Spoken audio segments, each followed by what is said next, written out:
2084 में, जहां हम डगलस नाम के एक आदमी को देखते हैं जो अपनी पत्नी के साथ इस वक्त मार्स ग्रह की पहाड़ियों पर चल रहा था। अचानक उसका पैर फिसल गया और वो नीचे गिर पड़ा। नीचे गिरने से उसका ऑक्सीजन मास्क भी टूट गया और उसे सांस लेने में बहुत ज्यादा तकलीफ होने लगी। तभी उसकी पत्नी उसे बचाने के लिए आगे बढ़ी, लेकिन उसी पल उसकी आंख खुल गई। दरअसल ये उसका एक सपना था। उसके पास इस वक्त उसकी असली पत्नी लॉरी है, जबकि जिस लड़की को वो सपने में मार्स पर अपनी पत्नी बनाए बैठा था वो कोई और ही थी। डगलस को यह सपना रोज आता था। उसे समझ नहीं आ रहा था कि वो इस सपने को बार बार क्यों देखता है। आखिर क्या जुड़ाव है उसका मार्स के साथ? वो तो कभी मार्स पर गया भी नहीं। वो तो अर्थ पर ही एक कंस्ट्रक्शन साइट में काम करता था, और जब वो काम पर निकल रहा था तो उसने मार्स की एक न्यूज देखी जिसमें बताया जा रहा था कि लोग मार्स पर नई नई कॉलोनीज बना रहे हैं। वहाँ पर वर्करों का एक ग्रुप है जो कि धरने पर बैठ गए हैं। दरअसल उनकी कुछ मांगे थी और वो चाहते हैं कि पहले उन्हें पूरा करो, उसके बाद ही काम होगा। मार्स पर जितनी भी खुदाई हो रही है उसे वाइलॉस नाम का एक आदमी करवा रहा है। हमारी दुनिया में शायद इलॉन मस्क करवाएगा। यह आदमी वहाँ का गवर्नर था। सारे मजदूर उसी के अंडर काम करते हैं और वो उनके ऊपर बहुत ज्यादा जुल्म करता था।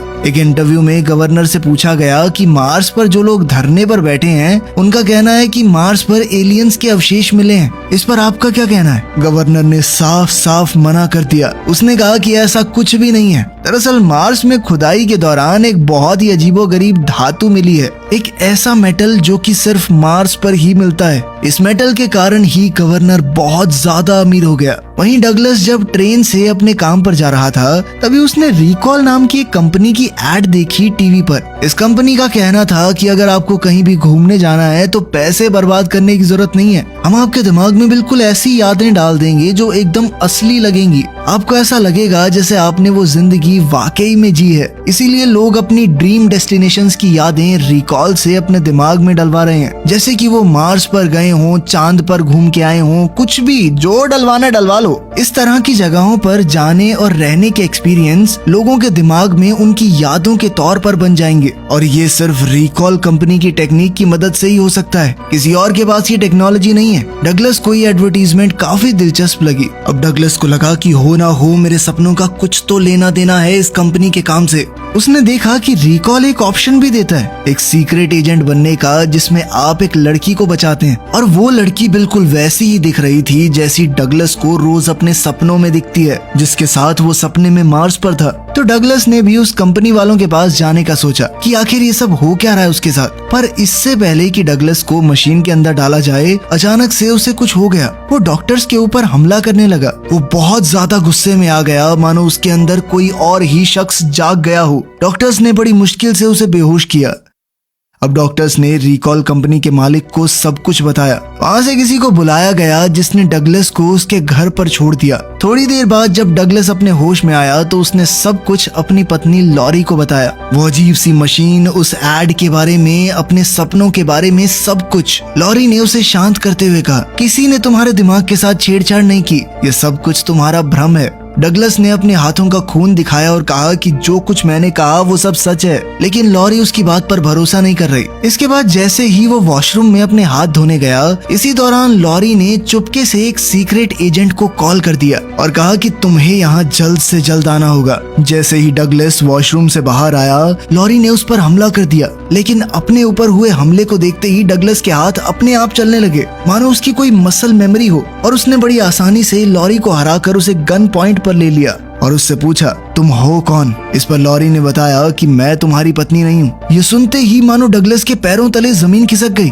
उसने हैरान होकर कहा, लेकिन हम तो पिछले 8 साल से साथ रह रहे हैं। लॉरी ने उसे बताया कि ये सब झूठ है, तुम्हारे दिमाग में ये सब डाला गया है, ये यादें, ये जिंदगी। मैं एक मिशन पर हूँ, उसी वजह से तुम्हारी बीवी बनकर रह रही हूँ। मैं सिर्फ पिछले 6 हफ्तों से तुम्हारे साथ हूँ। डगलस को अब सच्चाई समझ में आई। तभी उसने स्क्रीन पर देखा कि वो सीक्रेट एजेंट भी आ गया जिसे लॉरी ने बुलाया था। डगलस लॉरी को बेहोश करके तुरंत वहाँ से भागा। वो सीक्रेट एजेंट जिसे लॉरी ने बुलाया था असल में उसका असली पति था। दोनों पति पत्नी एक टीम में काम करते हैं। अब वो एजेंट किसी भी कीमत पर डगलस को पकड़ना चाहता है। डगलस अपनी जान बचाने के लिए और अपने दिमाग में छुपी हुई असली यादों का सच ढूंढने के लिए इधर उधर भागने लगा। उसे एक होटल दिखा जिसका नाम था रिड्स। नाम देखते ही उसके दिमाग में कुछ पुरानी यादें ताजा होने लगी। वो होटल के एक कमरे में गया जहाँ वो पहले भी जा चुका था। लेकिन उसे अब भी कुछ पूरी तरह से याद नहीं आ रहा। तभी एक आदमी का वीडियो कॉल आया जिसने डगलस को बताया कि वो दोनों यानी ये आदमी और डगलस गवर्नर के लिए मार्स पर काम किया करते थे। उसने डगलस से कहा कि गवर्नर तुम्हें किसी भी कीमत पर पकड़ना चाहता है और तुम उससे तब तक नहीं बच पाओगे जब तक तुम अपने दिमाग का ट्रैकिंग डिवाइस निकाल ना दो। ये बात एकदम सच है, उसने तुम्हारे दिमाग में एक ट्रैकिंग डिवाइस लगा रखा है। उसने ये भी बताया कि उसके पास डगलस की एक अमानत है,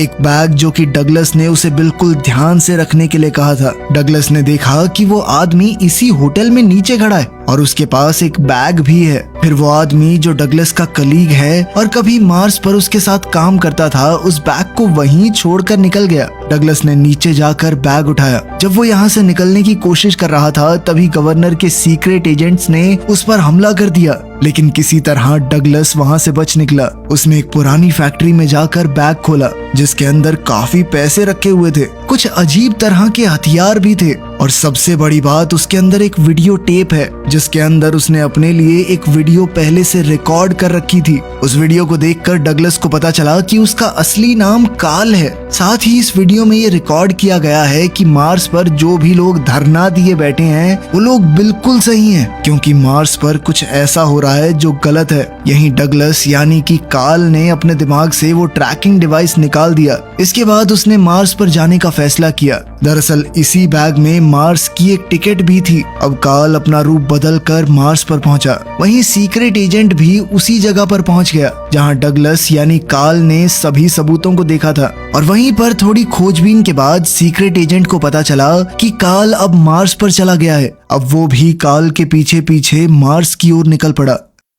जैसे ही वो मार्स के एयरपोर्ट पर पहुंचा तो उसने काल को वहां देख लिया, लेकिन काल जल्दी से ट्रेन में चढ़कर वहां से निकल गया। उस ट्रेन की मदद से वो मार्स की एक कॉलोनी में पहुंचा। इस पूरी की पूरी कॉलोनी को कवर किया गया था ताकि उसके अंदर ऑक्सीजन की सप्लाई दी जा सके। काल यहाँ से होटल में गया जहाँ उसके लिए पहले से ही एक नोट मौजूद था। इस नोट में लिखा था कि उसे मेलिना से मिलना होगा। एक टैक्सी ड्राइवर ने उसकी मदद की और उसे मेलिना के पास ले गया। वहाँ पहुंचकर काल ने देखा कि यहाँ बहुत से बीमार लोग हैं। इनके चेहरे बहुत अजीबोगरीब से हो गए हैं, वो लोग एलियंस जैसे लग रहे हैं। टैक्सी ड्राइवर ने बताया कि यहाँ जो दीवार है वो बहुत ही ज्यादा कमजोर है। इस दीवार को डोम कहा जाता है। डोम के कमजोर होने की वजह से ही बाहर के वातावरण का लोगों के ऊपर बहुत बुरा असर हुआ है। उनके चेहरे तक बदलने लगे हैं। वो लोग बाहर की हवा से इन्फेक्ट हो चुके हैं। अब काल यहाँ मेलिना से मिला और जब उसने मेलिना को देखा तो वो हैरान रह गया, क्योंकि ये वही लड़की है जो उसके सपनों में आती थी। मेलिना उसे देखते ही बहुत नाराज हुई और कहा कि काल उसे अकेला छोड़कर क्यों चला गया। काल ने उसे बताया कि वो किस तरह पृथ्वी पर था। उसके दिमाग से सारी यादों को हटा दिया गया है, लेकिन मेलिना ने उसकी कोई बात नहीं मानी और तो और उसने काल के ऊपर बंदूक तान दी। अब मेलिना को लग रहा था कि काल गवर्नर के लिए काम करता है और मार्स पर जो भी लोग धरना दिए बैठे हैं वो उनको मार देगा। मेलिना ने गुस्से में काल को वहाँ से चले जाने को कहा, क्योंकि वो उस पर अब भरोसा नहीं कर पा रही। कुछ देर बाद काल के पास एक डॉक्टर आया। उसने काल से कहा कि ये सब सच्चाई नहीं है, सिर्फ तुम्हारे दिमाग में ये चीजें चल रही हैं। तुम अभी भी उसी रिकॉल मशीन में हो। मशीन में कुछ दिक्कत आ गई जिस वजह से तुम यहाँ फंस चुके हो। मैं तुम्हें लेने आया हूँ, चलो मेरे साथ। डॉक्टर ने बताया कि उसकी यानी काल की पत्नी भी यहाँ है और जब उसने दरवाजा खोला तो वहाँ लॉरी थी। ये देखकर काल पूरी तरह कंफ्यूज हो गया। वो समझ नहीं पा रहा था कि वो काल है या डगलस, लेकिन डगलस ने हार नहीं मानी। सच्चाई जानने के लिए उसने डॉक्टर पर बंदूक तान दी। उसने कहा कि ये सब मेरे दिमाग में चल रहा है ना, अगर तुम्हें यहाँ मार भी दिया जाए तो क्या फर्क पड़ता है, तुम जिंदा ही रहोगे ना। ये सुनते ही डॉक्टर के पसीने छूट गए। इससे पहले काल डॉक्टर पर गोली चलाता, लॉरी ने कुछ लोगों को वहाँ बुला लिया। इन लोगों ने काल को मारना शुरू कर दिया। लड़ाई में काल बेहोश हो गया और अब वो लोग उसे गवर्नर के पास ले जाने लगे, लेकिन तभी वहाँ मेलिना आ गई जिसने मौका देखकर उन लोगों पर हमला बोल दिया। इस हमले में लॉरी मारी गई और फिर मेलिना काल को उस जगह पर ले गई जहां वो सभी लोग रहते थे जो गवर्नर के खिलाफ आवाज उठा रहे हैं। दरअसल गवर्नर के खिलाफ वो लोग थे जिनके ऊपर पर्यावरण का बहुत बुरा असर हुआ है। किसी का चेहरा, किसी का शरीर आधा टेढ़ा मेढ़ा हो गया और ये लोग नहीं चाहते कि ये कंपनी जो यहाँ का गवर्नर चलाता है वो सब पर इसी तरह जुल्म करता रहे। उन्होंने सोच लिया था कि जैसा उनके साथ हुआ है वैसा वो किसी और के साथ नहीं होने देंगे। गवर्नर को पता चल गया कि काल को उस जगह पर ले जाया गया है जहां पर उसके सभी दुश्मन रहते हैं। जिसके बाद गवर्नर ने उस जगह की ऑक्सीजन सप्लाई को बंद कर दिया और वहां पर एक अनाउंसमेंट की गई कि अगर काल और मेलिना को उसके हवाले नहीं किया गया तो इस जगह की ऑक्सीजन सप्लाई हमेशा के लिए रोक दी जाएगी और सब लोग घुट घुट कर मर जाओगे। अब काल को वहाँ के लीडर जिसका नाम जॉर्ज है उसके पास ले जाया गया। लीडर ने काल से एक सवाल पूछा कि आखिर उस पिरामिड में जहाँ किसी को जाने की इजाजत नहीं है ऐसा कौन सा राज छुपा है कि गवर्नर अब किसी भी हाल में काल को खत्म करना चाहता है। इस पर काल ने जवाब दिया कि उसे कुछ भी याद नहीं, उसकी यादों को जबरदस्ती मिटा दिया गया है, लेकिन ये पक्का है कि काल के पास गवर्नर का कोई तो राज छुपा है जिस वजह से वो उसे पकड़कर जान से मारना चाहता है। अब जॉर्ज ने कहा कि वो काल को कोइटो से मिलवाना चाहता है। कोइटो गवर्नर के खिलाफ खड़े हुए लोगों का नेता है। आज तक किसी ने कोइटो को नहीं देखा और तो और गवर्नर भी किसी भी तरह से कोइटो से मिलना चाहता है, क्योंकि अगर कोइटो को मार दिया गया तो सभी विरोधी खुद ब खुद शांत बैठ जाएंगे। जॉर्ज काल को अपने साथ एक कमरे में ले गया। जॉर्ज ने अपनी शर्ट उतारी और एक अजीब सा मंजर सामने आया। जॉर्ज के पेट में एक और जीव था। ये जीव यहाँ के वातावरण के असर की वजह से जॉर्ज के पेट के पास उग गया था। वो दीवार पतली होने की वजह से जॉर्ज के ऊपर भी बहुत बुरा असर हुआ था और सबसे घुमा देने वाला ट्विस्ट तो ये था कि यही जीव कोइटो है, जिसका मतलब साफ है कि कोइटो कोई और नहीं बल्कि जॉर्ज ही है। कोइटो के पेट में इस जीव के उगने के बाद से उसके अंदर एक अद्भुत शक्ति आ गई थी। वो किसी के भी मन की बात पढ़ सकता था। हालांकि काल की यादों को मिटा दिया गया था, लेकिन फिर भी उसके दिमाग में कहीं ना कहीं वो सब छुपा हुआ है, जिससे ये पता चल सके कि उस पिरामिड के अंदर कौन सा राज छुपा है जिसे गवर्नर सबसे छुपाना चाहता है। कोइटो ने काल का हाथ पकड़ा ताकि वो उसके दिमाग में झांक सके। उसे पता चला कि इस पिरामिड के अंदर एक रिएक्टर है जो कि आज से 5 लाख साल पहले एलियंस ने वहां बनाया था और गवर्नर नहीं चाहता कि इस जगह के बारे में किसी भी इंसान को पता चले। गवर्नर इस रिएक्टर को तबाह करना चाहता है। जब कोइटो काल के दिमाग में झांक कर ये सब कुछ देख रहा था, तभी गवर्नर के लोगों ने वहां हमला कर दिया। काल ने जॉर्ज को जगाने की कोशिश की, लेकिन वो इस वक्त काल के दिमाग में था। वो उससे जुड़ा हुआ था, इसीलिए उठ नहीं पा रहा और इसी हालत में उस पर वार कर दिया गया, जिससे वो बुरी तरह घायल हो गया। मरने से पहले कोइटो ने काल से कहा कि उसे पिरामिड के अंदर जाकर उस रिएक्टर को किसी भी हालत में ऑन करना होगा ताकि ये प्लेनेट गवर्नर के जुल्म से बच सके और यहाँ धरती की तरह एक आम जिंदगी जी जा सके। जल्द ही गवर्नर के लोगों ने काल और मेलिना को पकड़कर उसके सामने पेश किया। गवर्नर कोइटो की मौत से बहुत खुश था। उसने काल को शाबाशी दी और अब सारी सच्चाई बताई। गवर्नर ने बताया कि काल उसी के लिए काम करता है। उसने लोगों को ये विश्वास दिलाया कि काल उसका दुश्मन है और वो उसकी जान लेना चाहता है। उसी के कहने पर काल मेलिना से मिला और उसे अपने प्यार के जाल में फंसाया ताकि कोइटो का पता चल सके, लेकिन मेलिना को कोइटो के बारे में कुछ पता नहीं था, इसीलिए प्लान बी में उसे अर्थ पर भेजा गया और फिर पूरी प्लानिंग के साथ वापस मार्स पर बुलाकर दोबारा मेलिना से मिलवाया गया। इस बार जब काल की जान खुद खतरे में थी तो बाकी सब खुद को उसे कोइटो से मिलवाने से रोक नहीं पाए, लेकिन गवर्नर ये नहीं जानता कि कोइटो के पास ऐसी शक्तियां थी जिससे वो लोगों का दिमाग पढ़ सकता था। वो नहीं जानता कि कोइटो ने काल के दिमाग में झांक कर सब कुछ देख लिया था। अगर वहाँ के रिएक्टर को ऑन कर दिया जाए तो मार्स का वातावरण भी बिल्कुल धरती जैसा हो जाएगा। दरअसल धरती के नीचे अभी भी बहुत बड़े बड़े ग्लेशियर हैं और रिएक्टर ऑन करने से वो पिघलना शुरू हो जाएंगे और जैसे जैसे वो पिघलने लगेंगे यहाँ का वातावरण भी धरती की तरह हो जाएगा, जिससे लोग यहाँ आसानी से जी पाएंगे और ज्यादा लोग यहाँ बसने लगेंगे, जिसके बाद यहाँ भी सरकार आ जाएगी और गवर्नर का कब्जा मार्स से हट जाएगा। अब राज किसको बुरा लगता है? तो गवर्नर किसी भी हाल में उस रिएक्टर को ऑन नहीं होने देना चाहता था, बल्कि वो तो हमेशा के लिए रिएक्टर को तबाह कर देना चाहता है ताकि उसकी हार की कोई गुंजाइश ही ना रहे। उसने अपने लोगों को ऑर्डर दिया कि काल और मेलिना के दिमाग से उनकी सारी यादें मिटा दो ताकि वो पहले की तरह उसके लिए काम करने लगे। हालांकि काल पहले एक अच्छा इंसान नहीं था, लेकिन अब वो बदल चुका है। वो इस बार गवर्नर का अत्याचार सह रहे लोगों की तरफ था। काल और मेलिना को गवर्नर के आदमियों ने उस कुर्सी पर बैठा दिया जिससे उनकी यादों को मिटाकर नई यादें उनके दिमाग में भर दी जाएंगी, लेकिन काल ने किसी तरह अपना हाथ छुड़ा लिया और वहाँ मौजूद सभी डॉक्टरों को मारने लगा। एक एक करके उसने सबको ढेर कर दिया। इसके बाद वो मेलिना को वहाँ से ले गया। जब वो लोग पिरामिड के अंदर पहुँचे तो उन्हें वहाँ पर कुछ भी नहीं मिला और फिर अचानक गवर्नर के एक गुंडे ने बहुत ही खतरनाक और बड़ी सी ड्रिल मशीन की मदद से उनका भर्ता बनाने की कोशिश की। कार्ल और मेलिना ने उस मशीन पर बहुत गोलियां बरसाई पर कोई असर नहीं हुआ। अब उनके पास भागने का भी कोई रास्ता नहीं था। कार्ल को पास ही में एक छोटी सी ड्रिल दिखाई दी। उसने वो ड्रिल उठाई और लगातार उस बड़ी मशीन की फ्यूल पाइप पर ड्रिल चलाता रहा। ऐसा लग रहा था कि वो लोग मारे जाएंगे। मशीन आसपास की चट्टानों को तोड़ने लगी, लेकिन ऐन मौके पर कार्ल ने आखिरकार फ्यूल पाइप में छेद कर ही दिया, जिससे वो मशीन वहीं रुक गई।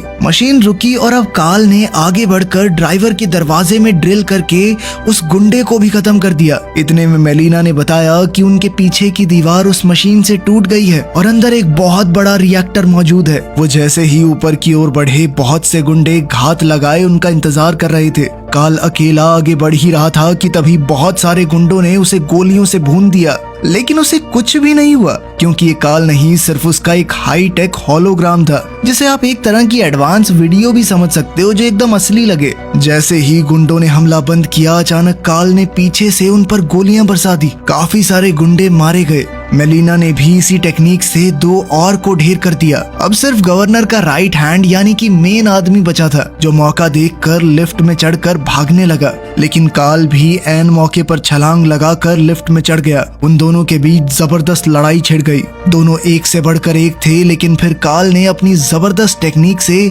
उस गुंडे को उठाकर नीचे पटक दिया, पर वो अभी भी किनारे से लटका हुआ था। कार्ल उसका हाथ छुड़वाने आया तो उसने कार्ल को ही पकड़ लिया कि बेटा तुझे भी साथ लेके मरूंगा। कार्ल ने ऊपर देखा तो वो एक दीवार के बहुत करीब थे और उसने खुद को थोड़ा पीछे खींच लिया, जिसके बाद दीवार और लिफ्ट के बीच में आकर गुंडे के दोनों हाथ उखड़ गए। वो लिफ्ट उसे सीधा उस जगह ले गई जहां रिएक्टर को ऑन करने का बटन था, लेकिन गवर्नर पहले से ही वहां मौजूद था। उसके पास एक बम था। उसने कार्ल को यकीन दिलाने की कोशिश की कि अगर रिएक्टर को ऑन किया गया तो पूरा का पूरा मार्स तबाह हो जाएगा। लेकिन जब कार्ल को उसकी बात पर भरोसा नहीं हुआ तो गवर्नर ने उस पर बंदूक तान दी। पर इससे पहले वो कार्ल को मारता, मेलिना ने वहां पहुंचकर गवर्नर को कई गोलियां मार दी। घायल हालत में भी गवर्नर ने बम को एक्टिवेट कर दिया, लेकिन इससे पहले कि वो फटता, कार्ल ने उसे दूर फेंक दिया, जिसके बाद वहां एक जबरदस्त धमाका हुआ। इस धमाके की वजह से गवर्नर और उसके आदमी बाहर की ओर गिर गए और जहां से ये गिरे वहां पर शील्ड मौजूद नहीं थी, जिस वजह से वहां के वातावरण के कारण ये लोग इन्फेक्ट हो गए। और कार्ल भी नीचे गिरने ही वाला था, लेकिन गिरने से पहले उसने रिएक्टर को ऑन कर दिया। अब मेलिना के साथ साथ वो भी बाहर गिर गया। वो भी अफेक्ट होना शुरू हो गया, लेकिन अगले ही पल रिएक्टर ने अपना काम शुरू कर दिया और सारे ग्लेशियर भी पिघल गए। अब उस जगह पर ऑक्सीजन आनी शुरू हो गई थी। समय के साथ यहाँ का वातावरण भी धरती जैसा हो गया, जिस वजह से कार्ल और मेलिना दोबारा से ठीक होने लगे। अब ये प्लैनेट इंसानों के रहने लायक पूरी तरह से बन गया था। अब यहाँ बड़ी आसानी से जिंदगी बिताई जा सकती है। कार्ल को ये सब देखकर बहुत खुशी हुई, लेकिन तभी उसके दिमाग में एक बात आई कि कहीं ये भी उसके दिमाग का कोई लोचा तो नहीं। लेकिन तभी मेलिना उसके करीब आई, जिससे वो समझ गया कि ये सपना नहीं हकीकत है।